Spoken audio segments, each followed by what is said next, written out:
Hi, my name is Jeff Carr. I am the Executive Director of EMU Inc. and may be one of the crew members flying with you today.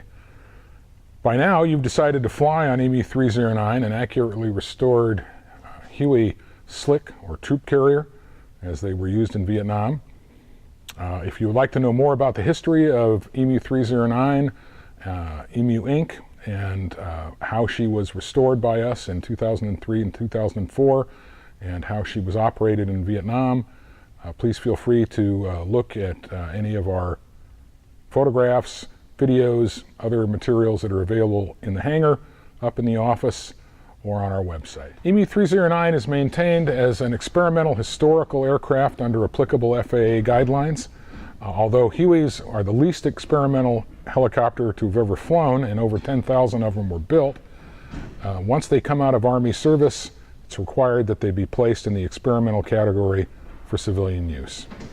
She is maintained in strict compliance with proven Army procedures that we have accepted and are part of our licensing process through the FAA. We have been operating for over a decade now under these maintenance and operational procedures without accident or mishap. If you follow the rules that we have in the following briefing, I'm sure we will continue to do so. Always approach the aircraft from the front.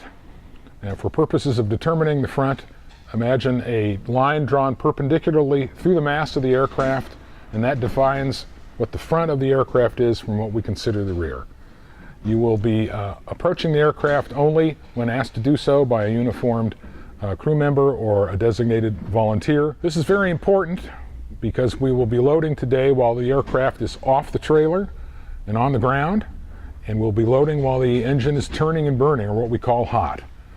In that situation, it's very important that you not get close to the tail rotor, because when it's spinning, when the aircraft is operating, it's almost invisible, and people who should know better have walked into it, and that's something you need to avoid at all costs. And you should dress warmly because it may be cold aloft, and unless otherwise instructed by the crew, you should plan that it will be cold on your flight and dress accordingly. Further, pants and enclosed shoes are required for flying on the aircraft. In order to create a realistic flying experience for you consistent with the way 309 operated in Vietnam, she'll be flying with the cargo doors open. This gives you a very real feeling for the way these helicopters operated in Vietnam, where often the cargo doors were removed fully. It's important when you're riding in an aircraft with the doors open that you not have excessive jewelry or other hats or other things on your person that may be buffeted by the wind and ultimately fly out of the aircraft. Phone or camera, it'll be required that it be secured to your person in some fashion. Please address this issue with your volunteer when you're signing up for your flight. Also, please keep your hands and feet inside the aircraft at all times during flight. And if you see anything in the aircraft, knobs, buttons, handles that look interesting to you, please don't touch them, because if you think they're interesting, we probably do too. Don't touch it. You must remain seat belted during your flight at all times while inside the aircraft.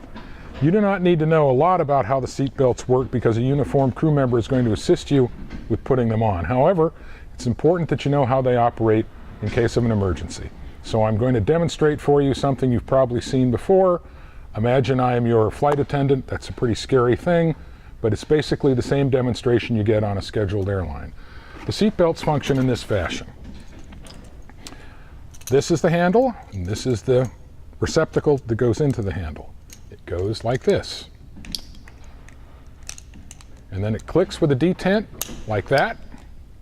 And just like on an airline, I'm going to do that again. This guy goes in here, and then the handle comes back and clicks. The only thing you need to know about this, since you're going to be assisted by a crew member in putting it on, is how to get out. And you get out by simply pulling up on that handle and going. Because a Huey is pretty noisy in flight, you'll be required to have on ear protection during your flight. People in the jump seats are traditionally given headsets like this, in which they will be plugged into the intercom and will be able to hear intercom and radio traffic. Everyone else will be given industrial strength earmuffs for noise protection, and we'll expect you to keep those on at all times.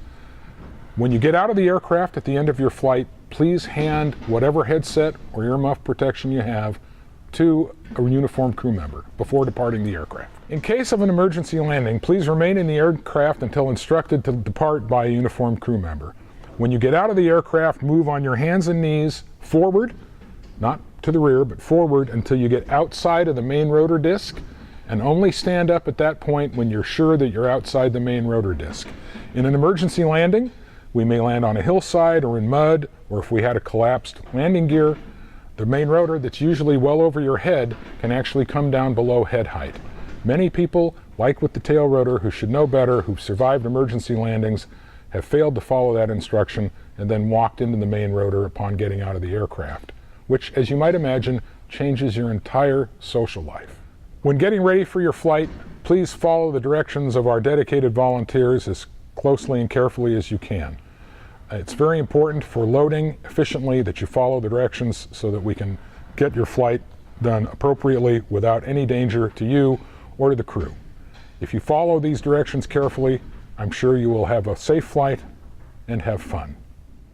After you've been organized into your flights, please follow our volunteers' directions very carefully to ensure efficient loading and unloading of the aircraft. Finally, fly safe and have fun.